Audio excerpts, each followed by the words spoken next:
Security for tomorrow's public memorial for Charlie Kirk is receiving the highest security designation from federal officials. Law enforcement already monitoring for threats. It comes as Antifa protesters were arrested for disrupting a vigil in Boston after President Trump said he'd designate the radical left-wing group as a terrorist organization. Let's bring in former Secret Service agent and DHS advisor Charles Marino. Thank you so much for joining us this morning. So we already have this report from the Washington Post about an armed man being arrested inside the stadium. And I'm wondering, have you ever heard of a funeral or a memorial service that has had to reach this level of security in your time involved in this sort of thing? Yeah, no, I haven't. And I think it's a reflection of the overall threat environment that we're dealing with presently in the United States, which is unfortunate. As you indicated, the event received a special event assessment rating from Department of Homeland Security Secretary Kristi Noem.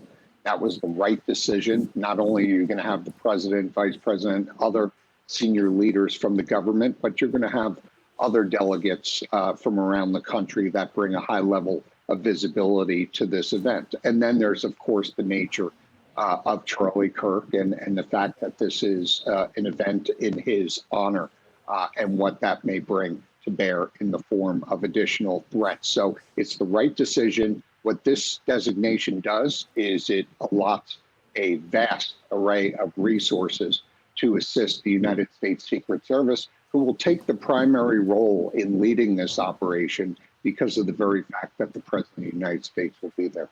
Right.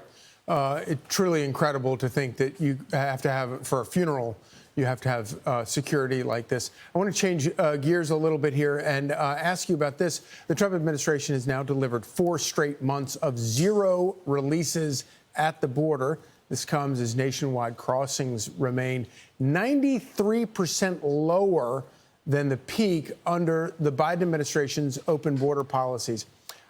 In my time of covering politics, I don't think I've ever seen a just straight political promise that was more dramatically and completely kept than what we have seen President Trump do at the southern border.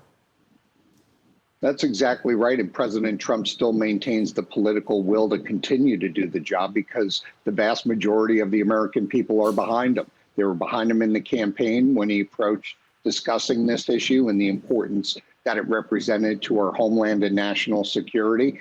And the folks are still behind him in this country because they know how important it is and how it can negatively impact their lives on a daily basis. Look, it's amazing when you actually enforce the laws that are already on the books when it comes to border security and immigration and allow the men and women of law enforcement to do their job.